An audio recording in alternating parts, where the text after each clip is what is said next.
as you pointed out to me pregame, just one loss in her 2-year Bulldog career. Was used a lot in. Yeah, Juancheño, the freshman, and comes in for Ole Miss, really taking a bulk of the innings, like you see, over 128 innings pitched, really solid ERA and 164 strikeouts. Just a big piece to that defense. She'll face a Bulldog lineup that is potent at the top, but they struggled last night. That didn't take long at all, and Sacco on base for the first time in this series. Still not a hit to her name in this series, but I think starting off better than she did yesterday, considering finally able to get on base. Definitely a step in the right direction for Sacco. Barbary. A bit early, I think a step in the right direction. Got on base 3 times yesterday, but all from the walk. And that was a hanging breaking ball that she deposited into right field just a moment ago. Brings up the shortstop, Edwards, who takes one on the outside corner for a strike. And so far with mixed results. And I'm not sure she's off by much against Morgan Stiles in this at bat. I think it's a matter of time before we see strike one. Trying to go to the outside corner, and it misses. Good eye from the freshman and just holding her ground. Blaine, a senior, began her career at Auburn, transferred over a couple of years ago out of Pike Road, Alabama. And there you see her numbers on the year. The home run last night to walk it off, just her 4th of the season. What a moment that was for her and the Bulldogs as she falls behind in the count, 0-2. Kind of similar to the at-bat that we saw from her last night in the game-winning hit. Fell behind in the count and just worked herself back in it. Now, still behind in the count, but just extending her at-bat and giving herself an opportunity to get on base. We'll see if it pays off. Score yet. And that's a bouncer up to the plate. Good job to block it up there by Brady because Sacco's got plenty of speed.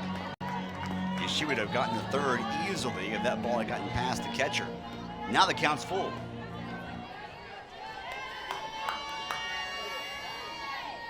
Barbary at first, Sacco at second, Blaine at the plate. Last night in State's victory in game 1. That's at the knees for a strike, and the count evens up 1-1. Bases are loaded here in the first. Bulldogs did not take a lead until the end of the game last night. Trying to get on the board first in the first here in game 2. Pick up, you can definitely feel that some rain's going to move in at some point later on today. Hopefully well after this one is finished. It almost feels wrong to be playing this type of a game at this time. Rivalry on a matchup, Friday. Yeah, on a Friday. I mean, we saw what News Park looked like last night, and a little different, but it is 11 o'clock. People are at work. 9 on last night when only recording 4 hits. Had a bunch of walks, a couple of hit by pitches, and through 1 inning of hitting for Mississippi State, already have left 3 runners on.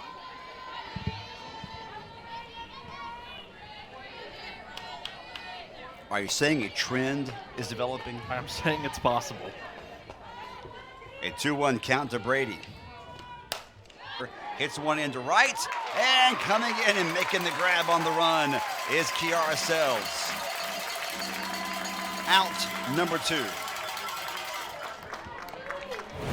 That ball was trailing down quickly. I wasn't sure initially, Cody, if Sells would get to it or not. And we talk about how the crowd beginning to build. Bit of a late arriving crowd. This one could be trouble. Nope. Bat goes whole. 1 step in foul territory in the lineup today. Bernardini, a .316 hitter as a junior.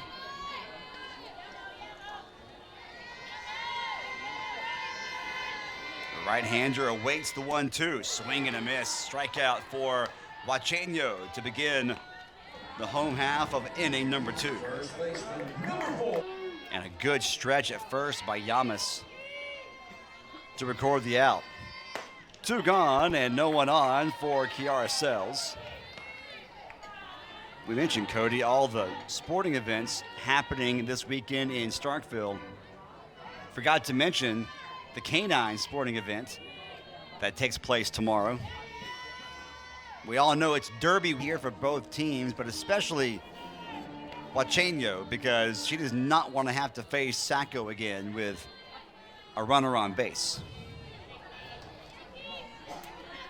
And she had a difficult time with Sacco and Barbary last inning. Would love to not face them until the 3rd. Pop-up foul, headed back to 5 times this year. She's been hit almost as many times as walked. 18 walks, now 17 hit by pitches, which leads the team by a mile, in case you're wondering. No one else even close to that. But she crowds the plate, pull that off, and it would be a major feat. But if they can, long way to go here. But if they can win today and Saturday and then get one game, not lose that first game next week in the tournament, then they hosted a super regional. That sounds so weird. Played those games at Dudy Noble, back here behind us, and had 10,000 people in there. That's what the demand was like. High fly ball off the bat of De Leon. It is caught! The All-American Sierra Sacco climbs the wall like Spider-Man and makes the grab, robbing De Leon. Very even teams, and throughout almost 10 innings of play now on the weekend with them, it is one swing that is the difference. And that was the 2-run blast from Blaine last night to walk things off. We've seen combined 4 base runners. Correction, 5. Now make it. They're gonna say foul ball. Yeah, off the knob of the bat. We've had 5 base. I mean, if the inning were to end here at 6 runners left on base through 3 innings, it's 2 an inning. That's not a winning formula. Have to find a way. Yes, if you can manufacture them. You take the home run, but just focus on putting balls. Was going to hit Blaine, but she got the bat around. Kind of a defensive swing there to keep it at 2-2. We've seen what happens in this series when Blaine extends at bats. He's done it, did it last night, did it earlier in this game.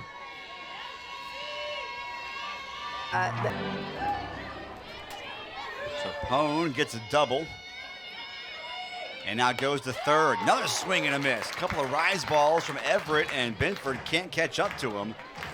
And she's behind in the count 1-2. It was Benford that gave Ole Miss their first lead of the game last night in the 4th inning. Trying to do the same. So many ways to score that run from 3rd with less than 2 outs.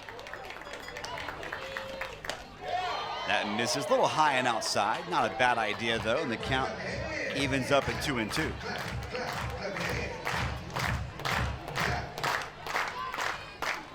Kind of talked about Everett, just how different she was after that first hit, and almost a little too much change, got 2 into it. And now she's facing Mackenzie Pickens, who is 0 for 1 today. Hit a ball well, but lined it right to Sells in right field, her first time up today.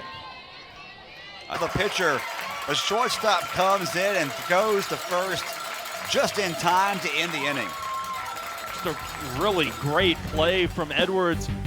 Ole Miss had the advantage early on, but Mississippi State answers. Kylie Edwards, great play, throw across her body. Runners at the corners if they'll send Sells over to second.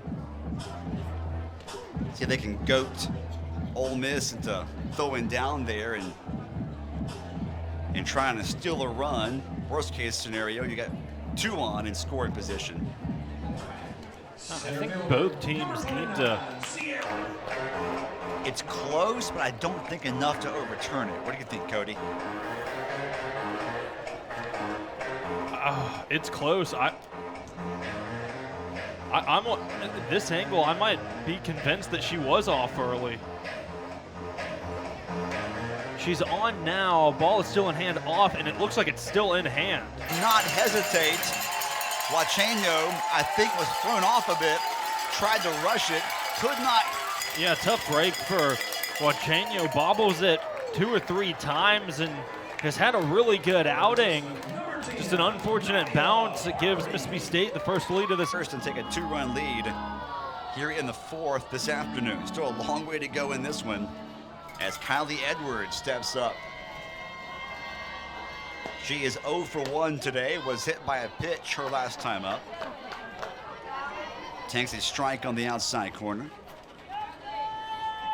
Sacco, a really good runner, is standing at second base with 2 outs. She'll be, but yes, normally we wait till after our 8 to 5 gigs are over before we head to the ballpark. But today,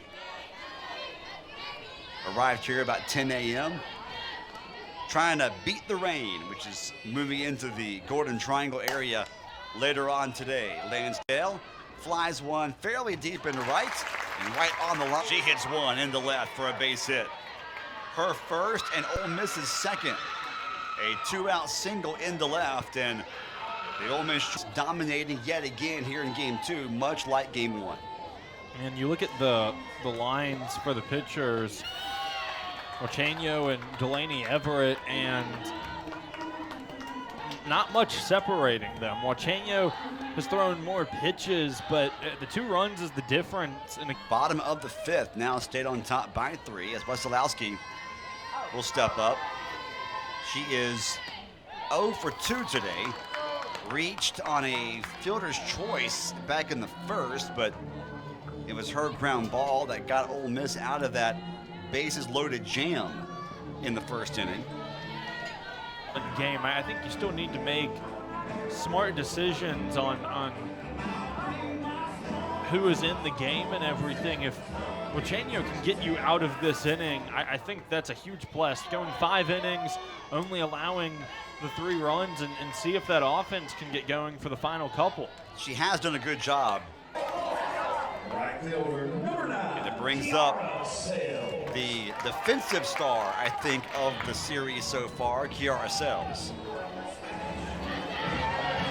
Yeah, I mean, has been on base today twice. Done it in different ways. Doesn't have a registered at bat. High fly ball, fairly deep on the pitching coach in her 2nd season.